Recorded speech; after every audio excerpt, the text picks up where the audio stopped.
Productivity in the Glasshouse Mountains region can be affected by lack of rainfall, particularly during crucial nut development periods. There is large variability in yield between seasons, especially on non-irrigated orchards. Michael Cooper has 4 orchards in the region and has observed significant fluctuations in yield, particularly over the last 6 years. We started around 3.5 tonne, and by 2012 we took it to 5.5 tonne, and we had our first farm go over 7 tonne. Since 2012, of course, we've gone into the weirdest looking pattern of yields, with having really 2013, 14 and 15 extremely dry, 16 we had a great crop, 17 dry again, 18, well, our biggest crop last year, and this year again a very awful dry year, but it looks like we'll come in at about 4.3, 4.4 tonne. While investing in irrigation appears to be one solution to reduce yield variability, getting access to water is a major constraint in the region. Michael's approach is to build resilience in his orchards so that he can achieve high productivity even in challenging seasons. Being a dryland farmer, probably the most important points I think are really building a buffer as a backup, getting our trees to the highest level of health we can by August, and in general just keeping our management as tight as we possibly can. Michael explains his buffer as his orchard's ability to withstand challenging weather conditions, as well as making the most of favourable seasons. He has achieved this by improving his soils to maximise tree health and retain soil moisture. When we first arrived here, of course, we realised, knowing nothing about macadamias, but saw very quickly that we had real soil problems. We couldn't put a screwdriver in anywhere, so we just came up with a quick plan of buying a big aerator, as heavy as we could.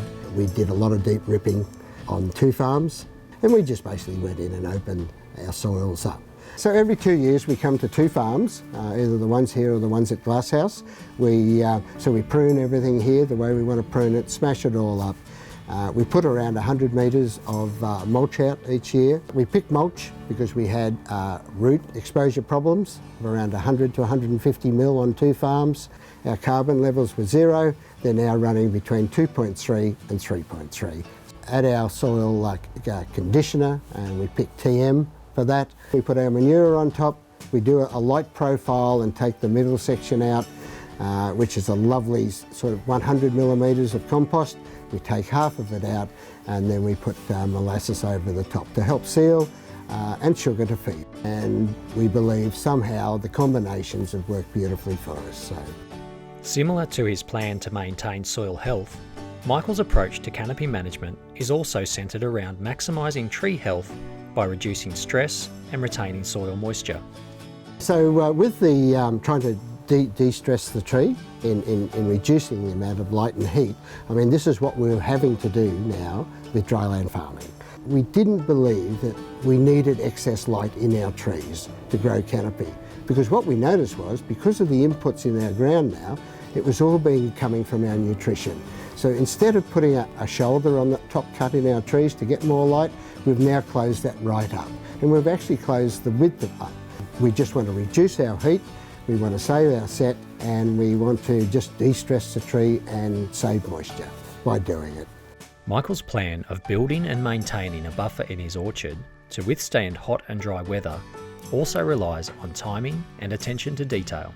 The buffer is only part of it. The most important part is just by early August or middle of August, we have our trees up to a certain level or the maximum health that we possibly can.